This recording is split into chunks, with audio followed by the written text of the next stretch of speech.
Jaya Radha Madhava Kunja Bihari.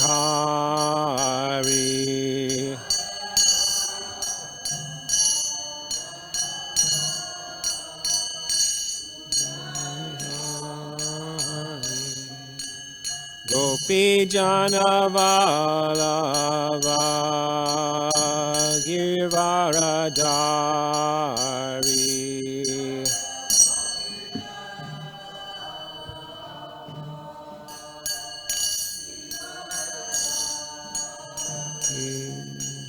Gopi Jana Vallabha Girvaradari.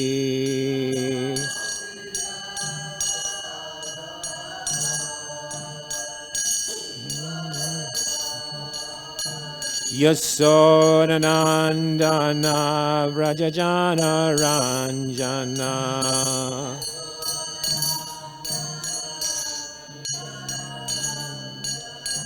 Yasodhanandana Vrajajana Ranjana.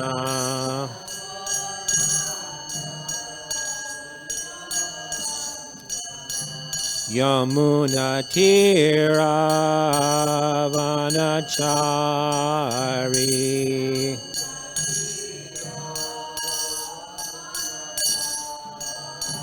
Yamuna Tira Vanachari.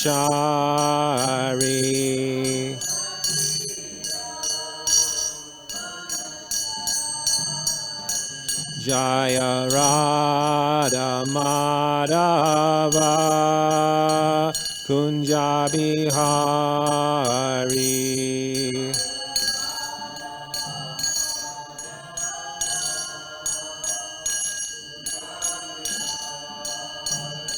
Jaya Radha Madhava Kunja Bihari.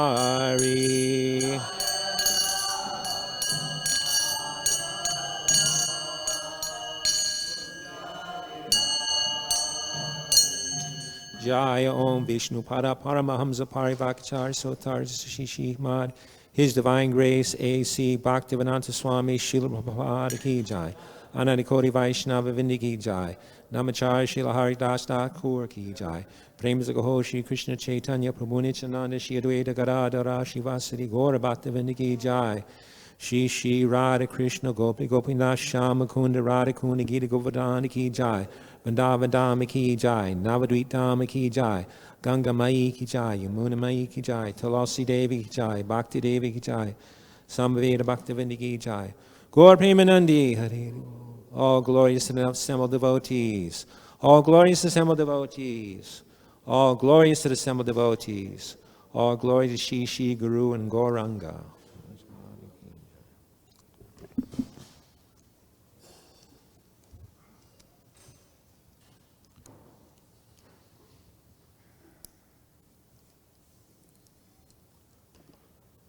Okay, so we'll be reading from Srimad Bhagavatam, third canto, chapter 24, text 16. Om Namo Bhagavate Vasudevaya.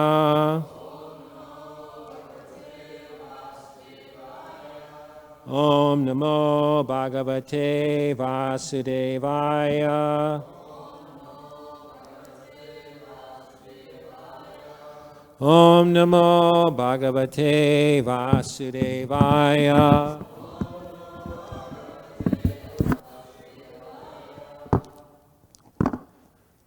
Vedaham Adyam Purusham Avatirnam Swamayaya Bhutanam Shevadim Deham Vibranam Kapilam Mune Vedaham Adyam Purusham Avatirnam Swamayaya Bhutanam Shvevadim Deham Vibranam Kapilam Mune Vedaham Adyam Purusham Avatirnam Swamayaya Bhutanam Svevatim Deham Bibranam Kapilam Mune. Someone can chant.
Mataji's?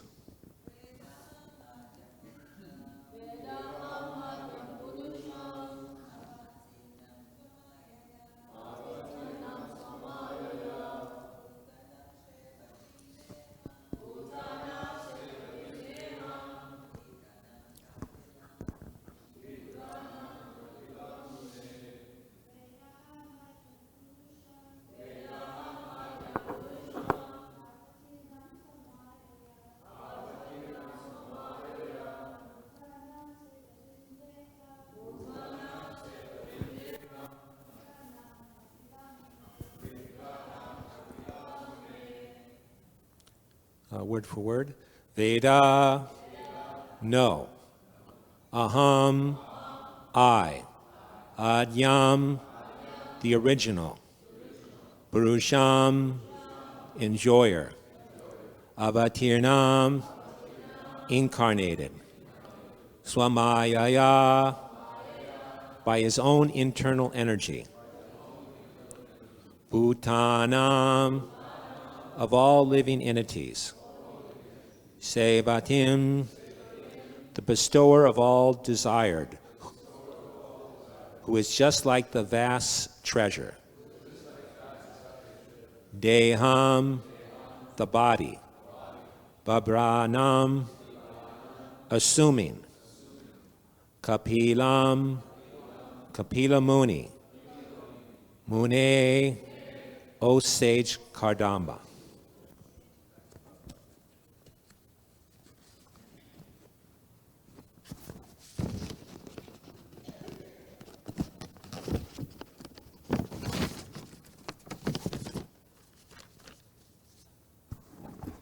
Translation. O Kardamba, I know that the original Supreme Personality of God, it has now appeared as an incarnation by his internal potency, by his internal energy. He is the bestower of all desired by the living entities, and he has now assumed the body of Kapila Muni.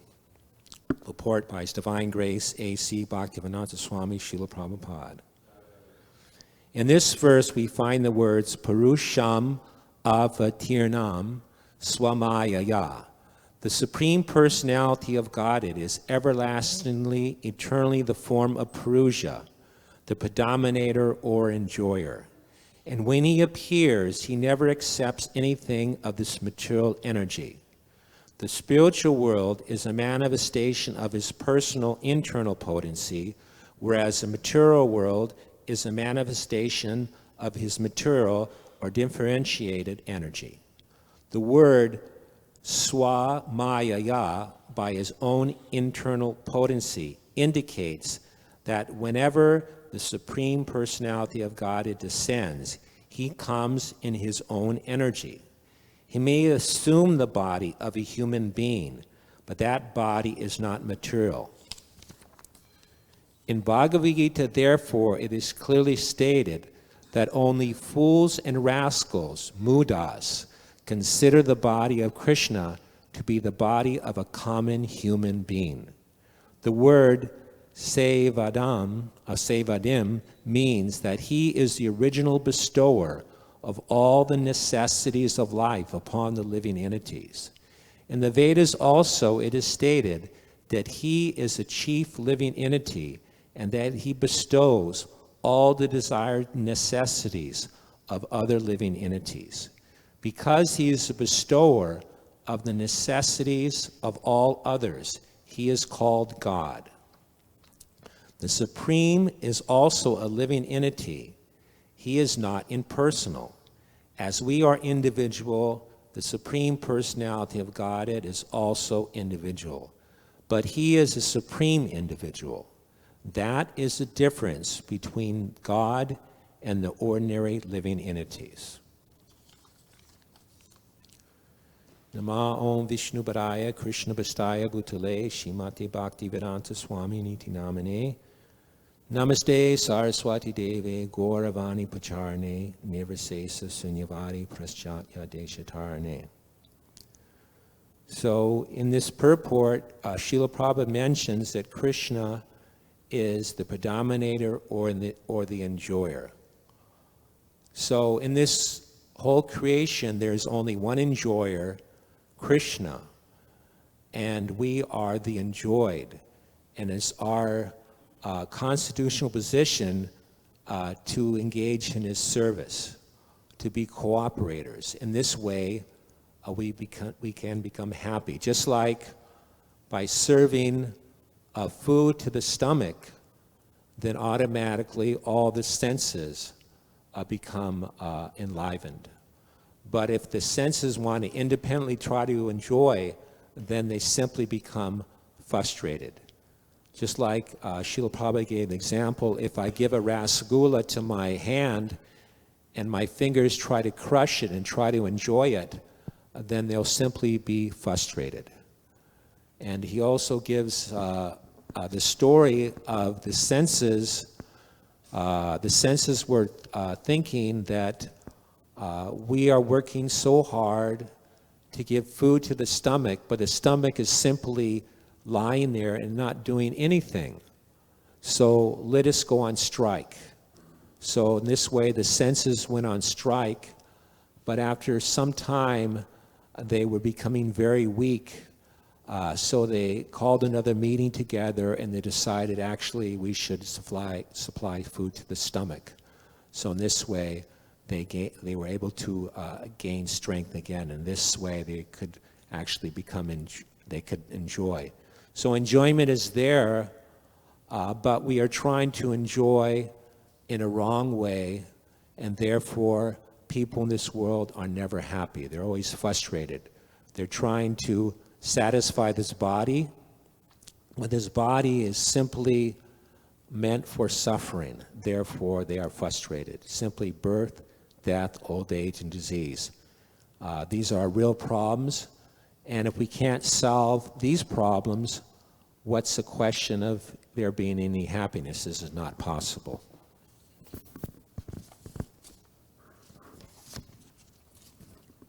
So, Srila Prabhupada quotes one verse from the Bhagavad Gita in this purport, which is from the 9th chapter, 11th verse. Krishna says in there, in the Bhagavad Gita, that fools deride me when I descend in the human form. They cannot understand my transcendental nature as the Supreme Lord of all that be. So these rascals, they're so foolish, they cannot understand Krishna. Such fools are described as either madmen or fool number one. So in this way, they've been given various names: mudha, rascal, ass, like that. An ass is such that he's celebrated as the greatest fool even amongst the animals.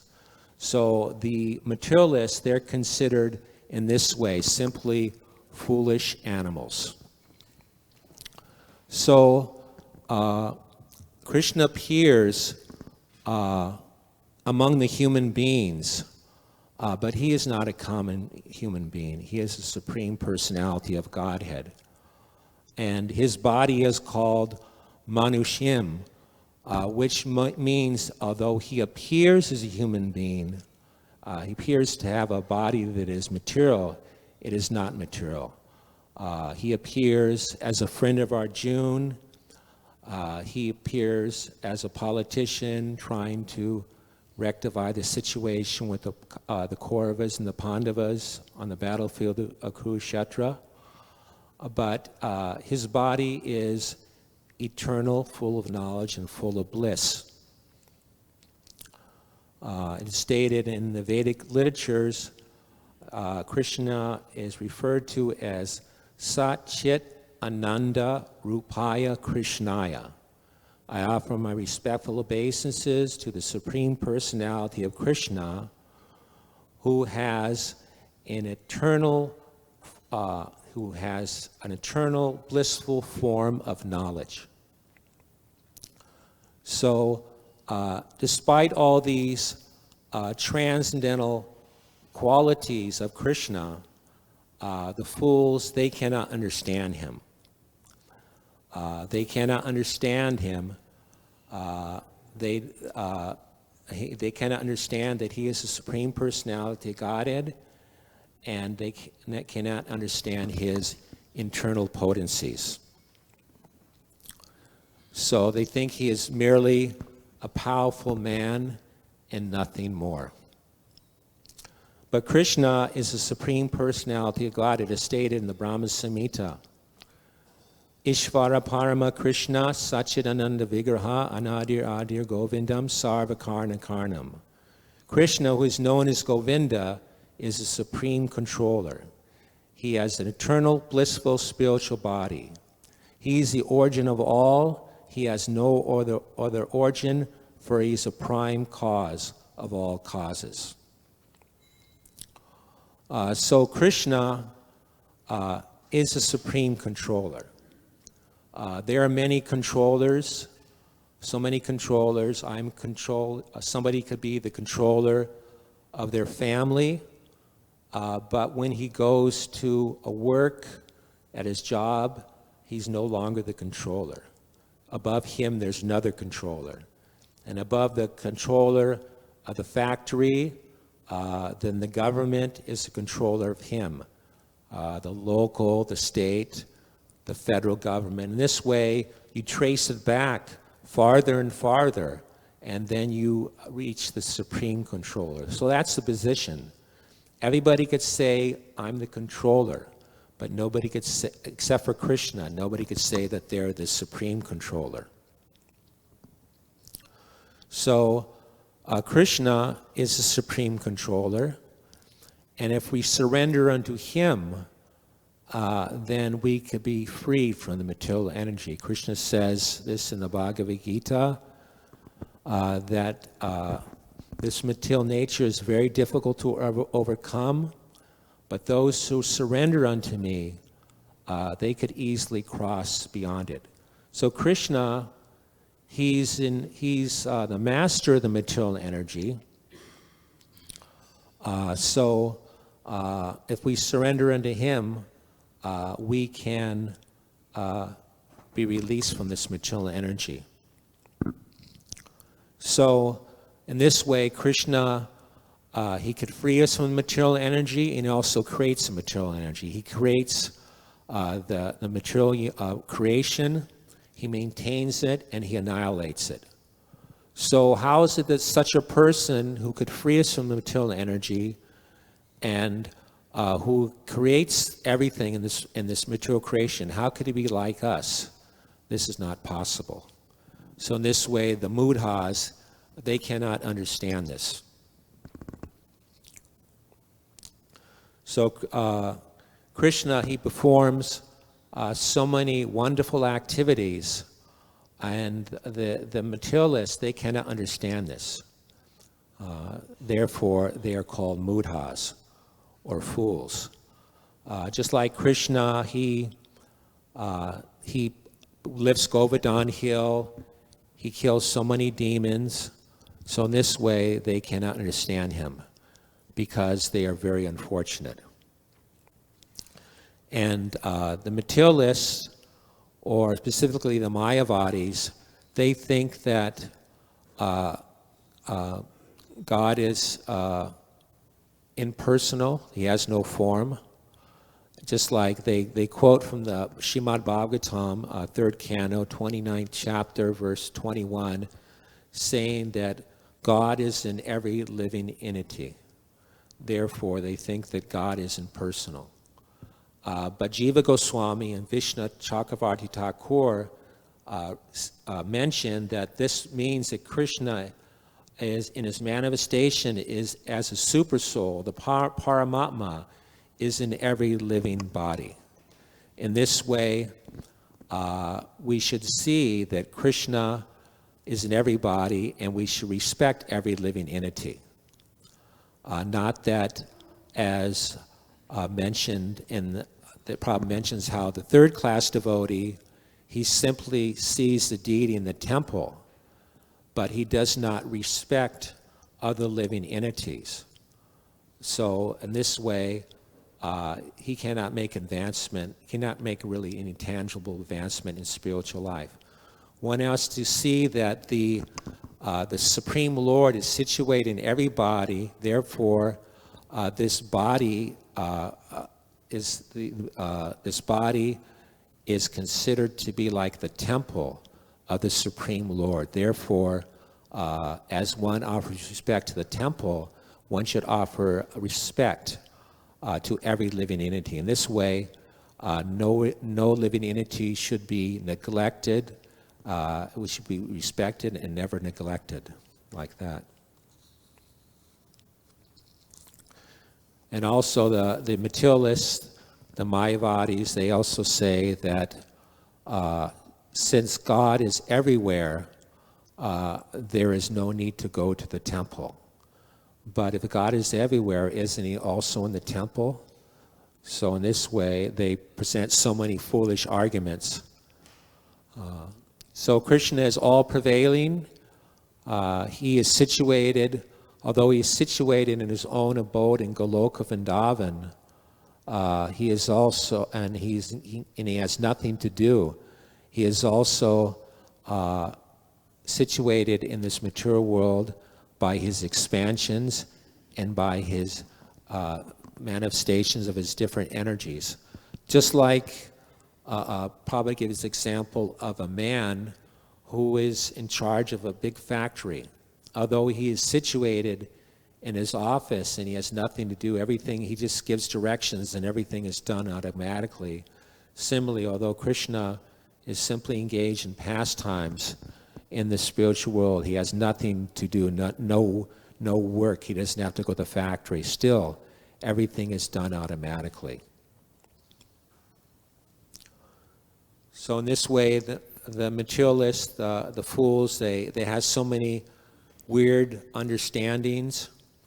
They say that God is a man, and then they also say that man is God. So in this way, their intelligence is polluted in so many different ways. So in this way, they have so many concoctions. They say that I do not believe in God. But who gives you power to say that I do not believe in God? Is it simply, how can a stone, this body is compared to simply a stone, is simply matter. How can stones have the power to speak? This is not possible. When God takes away this power to speak, this body who is like a stone becomes a stone. So in this way, one can understand that actually there is God, because God gives us everything. He gives us all facilities.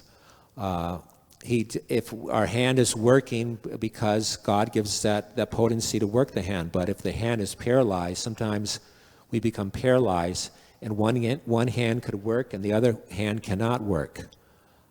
This is because God takes these things away. So as God could give, he could take away. Therefore, we can understand that there is God. One can simply say so many crazy things. It's actually the proof. The power of speech is actually the proof that there is God. So we understand from the Bhagavad Gita the criterion, this verse that Prabhupada quoted, fools deriving when I descend the human form, they do not know my transcendental nature and as the Supreme Lord of all that be. This is a shortcut criterion for describing who is a rascal. A rascal does not accept Krishna. One who does not accept Krishna is a rascal, and a devotee who accepts Krishna, he is known as an intelligent person. So someone may say that you could become God, I could become God, so many people could become God, but we have to understand what's the qualification of God. What's the actual qualification? One may say that this is a male God, this is a female God, this is a child God, this is an intelligent God, this is a foolish God. But who is actually the supreme God, and that is Krishna. Yes, one can say one is God. Anybody could say that, but the question is, are you maintaining all living entities? Are you actually doing that? That is the actual qualification of God, that he's maintaining everyone. So if you cannot maintain everyone, then you are not God. You're simply an ordinary living entity. So God is always God. Even as a child, Krishna was God. As a 3-month-old baby, after he was just born, Putana came to try to kill him, and he easily just killed Putana, just sucked out her life. So this is a position of God. God is always God, and we are never God.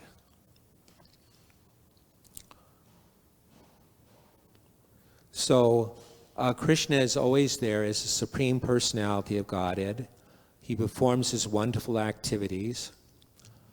He worships, as we were stating here, as a little baby, he was God, and when he was 7 years old, he was also God. So we chant Gopi Jana Vallabha. Krishna is engaging in pastimes with the gopis, but we also chant Giri Varadari. He also lifts Govardhan Hill. So this is God. Not only is he engaging in loving pastimes with the gopis, but he's also lifting Govardhan Hill.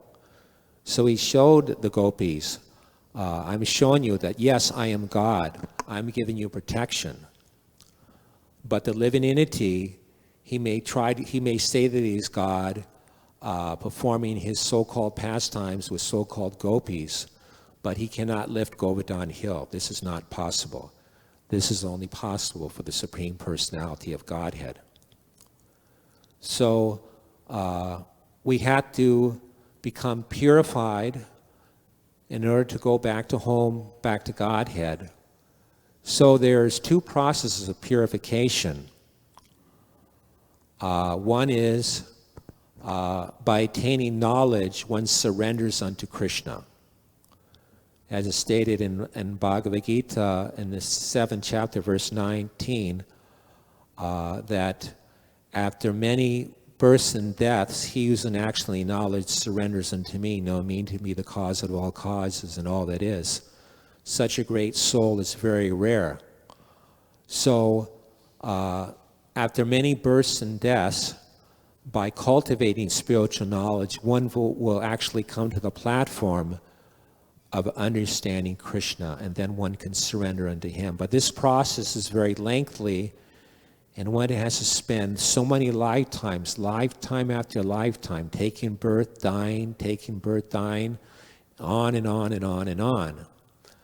But if one's fortunate enough and wise enough, then when Krishna says, I am the Supreme Personality of Godhead, then one will simply accept that. And by accepting Krishna, by engaging in his devotional service, automatically knowledge and renunciation will follow. These things will automatically follow. So what is the perfection of knowledge? The perfection of knowledge is to understand that everything, all my material engagements are simply a useless waste of time. This is the perfection of knowledge. And by this, one could attain renunciation. Otherwise, it is not possible. So this renunciation, this understanding, one becomes detestful of this material world. And by that renunciation, one could become liberated. Otherwise, it is not possible to get out of this material world. So, in this way, one has to engage in devotional service and not deviate one's attention from worship of the Supreme Personality of Godhead. So in this way, Krishna says in the Bhagavad Gita that men of less intelligence worship the demigods. So we shouldn't be distracted by worshiping the demigods, although we should not disrespect them. We know devotees should see that the demigods are servants of Krishna. So a devotee, he offers respect to everybody. Big demigods, even minor demigods, he respects them. Even an ant, he respects even an ant. So it's not that I respect, just like example, if I respect yourself, I respect your body, therefore I also respect your finger. Not that I respect you, but then I cut your finger. No, one understands that everybody is a part and parcel of Krishna, therefore one offers respect to everybody, even an ant. But if I kill an ant, then Krishna is not happy. Just like Srila Prabhupada gave the example of the Magrari the hunter.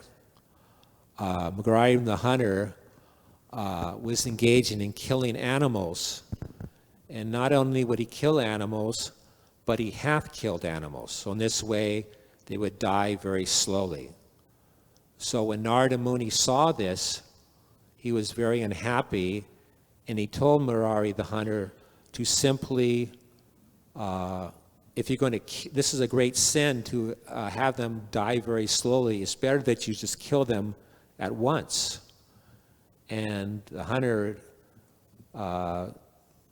when he heard this, he was thinking that this is my livelihood. But after Narada Muni spoke to him, he understood that this is very sinful, very bad, and he gave up everything. And Narada Muni said, "Look, just." He broke his bow, and he became a devotee. Became a devotee. And Narada Muni told him, "Just make a cottage by the river and plant a tulsi plant and offer respects to the tulsi plant." And he did this, and And when people heard about this, that the hunter became a devotee, that they came and they offered respect to him, and they supplied him whatever he needed, so much food that he couldn't even eat all of it. So later on, Narada Muni went to see his disciple, the hunter, and he brought Parvat Muni with him. And when they both came, when the Mrigari saw them, he wanted to offer obeisances, but because there were so many ants in the way, he couldn't do that all of a sudden. So he brushed the ants away with his cloth gently and then offered obeisances. And so in this way, it is seen that when one becomes a devotee, one is prepared not even to hurt an ant. So a devotee offers respect to everyone. So in this way, as Krishna is all good, a devotee becomes all good. Because this is our natural, naturally we are predominantly all good because this is our nature. We are pure by nature, but by becoming in contact with the material nature, we become contaminated and we become bad. So, but by the performance of tapasya, we become purified. So tapasya, austerity, basically the austerity that we are given is to follow these 4 regular principles: no intoxication, no meat eating, no gambling, no illicit sex. And by this, we become purified. So this purification is there by following these tapasyas, because presently our senses are contaminated. We are thinking that we are this body. So these are all material designations. I'm thinking that I am an Indian, I am an American, I'm a man, I'm a woman, I'm black, white, yellow, red. These are all material designations. But I'm not any of these things because I'm not this body. I'm spirit soul. Just like we are wearing so many different types of dress. Somebody's wearing a red coat, somebody was wearing a white coat. So I've asked you, what are you? If you say I'm a red coat or I'm a white coat. So this is a misunderstanding. And one may, because we are not these coats, we're a person. And we may think that I'm a coat, I am a white coat, I'm a red coat. And one could describe so much about these coats. This coat was made out of these materials in this way and that way, and it was manufactured in this way and that way, and this coat went through so many things and like that. We probably said one could write so many books about this coat or that coat, but we are not these coats. We are the soul. This is who we really are. So we have to get free from this contamination, these designations that I am this and I am that. And then we have to engage in devotional service. Otherwise, if we do not do these things, we'll fall down. One could rise up to the Brahmana effulgence, but what if one doesn't take shelter of Krishna's lotus feet? And taking shelter of Krishna's lotus feet means to engage in the service of the pure devotees of the Lord. If one does not engage in the service of the pure devotees of the Lord, then no matter how high one goes up in the Brahmana effulgence, one will fall down again into this material world. As Srila Prabhupada says, they rise up to the Brahmana effulgence and they again come down and they take birth as grass in the cracks of the sidewalk. So this is their position. So to become free from this material world, to understand Krishna, it is necessary that we assemble together to understand Krishna. Therefore, this Krishna consciousness movement is there all over the world to give people an opportunity to understand Krishna. And thus, it will be possible for them to get out of this material world and to go back to home, back to Godhead. So we could stop there. Are there any questions on any of these points? Yes?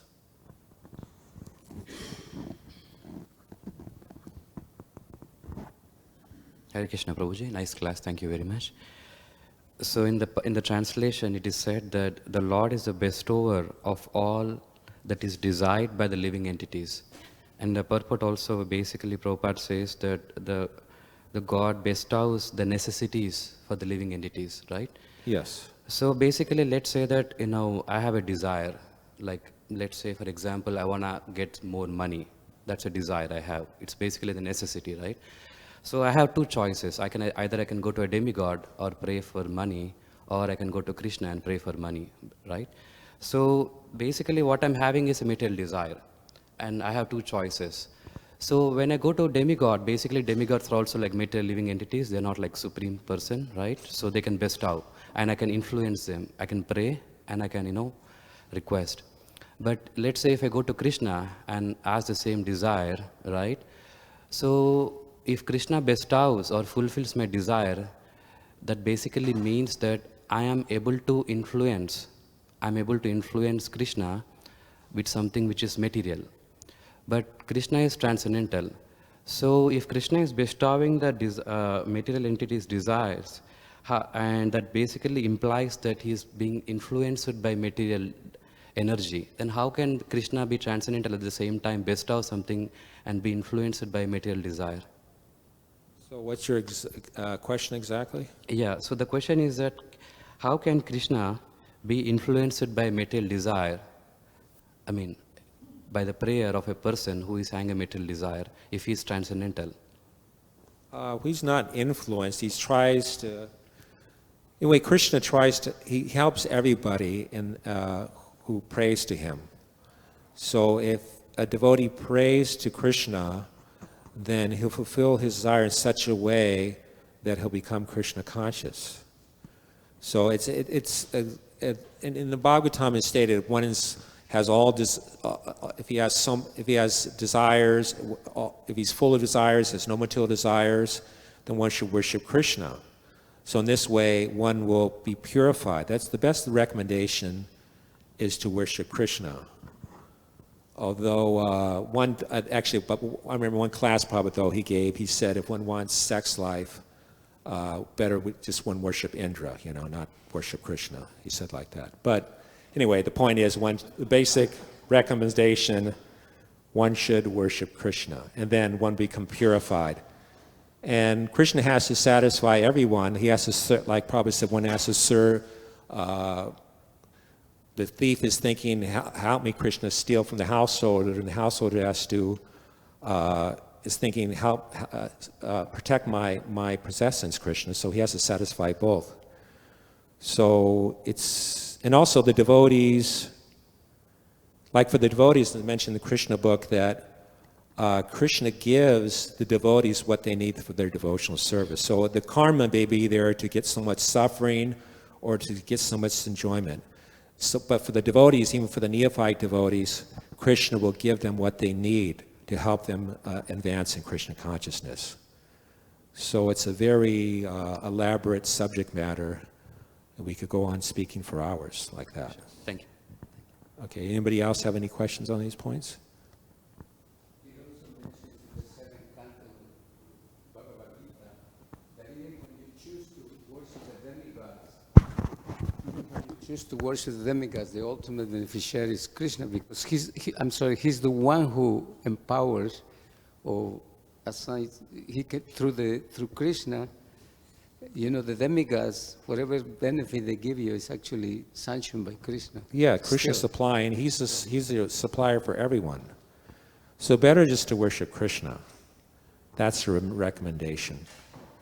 And sometimes it's described that it's not so good to approach. It's just, sometimes the worship of the demigods is compared to like worshiping a subordinate, like you go through a police officer, so you try to bribe him like that, trying to please him, but that's not recommended at all like that. There is that verse also, Kama, Sarva Kamava, Moksha Kama, Udiraya, Tivarena Bhakti Yogena, Yeah. Purusham Param.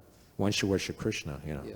Either you have desires, no desires, free from desires, just worship Krishna. That's the recommendation, you know, so. Also, Yes, Shavas the Prabhu? Ishvara Parama Krishna. Also, there's an understanding that anyone that takes birth in this material world is preordained already, what he has and what he's not going to have.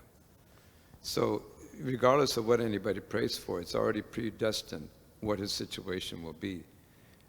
Because of our illusion, we think that we're praying for something, but reality is it's already all mapped out. The road for your life is mapped out already. It's predestined. So that's why if you could just pray to God and give you $1 million and then doesn't give it to another person, that doesn't sound very, fair. And the reason for that is because the person is predestined to get a certain amount of satisfaction and discontentment and whatever pleasures and sufferings are, it's there already when you take birth.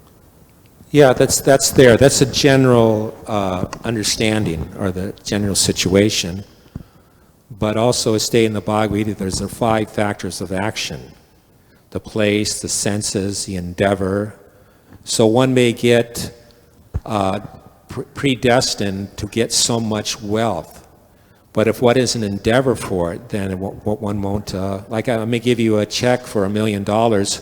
But if you don't go to the bank and deposit the check, then you're not going to get the $1 million.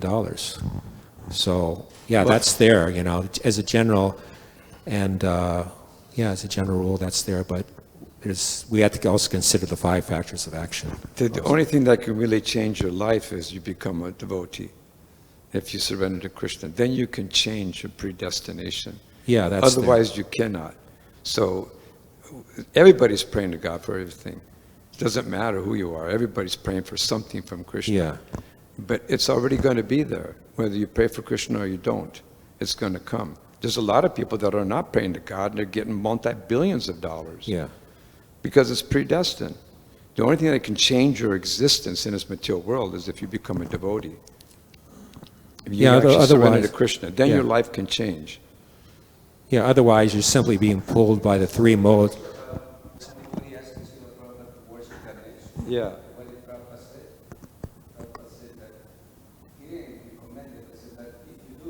Yeah. Give it to Krishna. Yeah, something like that. Yeah, so we're always, but if you don't surrender to Krishna, you're just surfacing and drowning in the ocean of material existence. You're just simply being pulled by the 3 modes of material nature, being completely controlled. So your free will is practically non-existent. It's like, probably to give the example of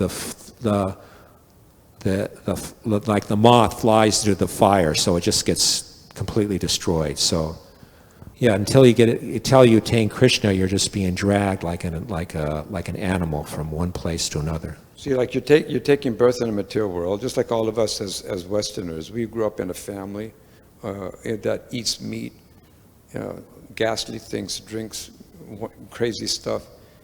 That would never be changed unless you come in contact with the pure devotee of the Lord. And from that point, you can change. You'll become a different person. Even your own family members won't recognize you. So when we're talking about a change or purification, you can only get rid of your predestination is by coming in the association of a pure devotee of the Lord. And that is the only way you can change. Otherwise, whatever's going on in your life, that's what it is. Yeah, it says, as it says in the Bhagavatam, we have first canto, we think we have met your grace by the will of providence, like that. So, by Krishna's mercy, we have desire. Desire is there. We have our free will, but just like it's stated that if one, by the mercy of Krishna, one gets a spiritual master, and by the mercy of spiritual master, one gets Krishna. So if you have a desire to, get Krishna, then Krishna he'll give you a spiritual master. Yes? I was just thinking in relationship to this conversation that this is why it's so important that devotees preach, because people's lives are predetermined, but that predestiny can change through the intervention of a devotee's association. That's why it's such an important service for devotees to go out and give people the opportunity to be Krishna conscious. Otherwise, that karma is just going to play out. Purusham prakritisto hi bhunkte prakriti janganan. So the devotees can change people's destiny. Yeah, so therefore we preach all around the world. We distribute books. We have Harinam Kirtan. In this way, we have so many temples so people could come and come to the temple and then meet the devotees like that. So the devotees are the temple, and by people coming here, then they could get their association. And they could hear about Krishna, understand who Krishna actually is. Okay, so we'll stop there. All glories to Shri Shri Guru and Gauranga.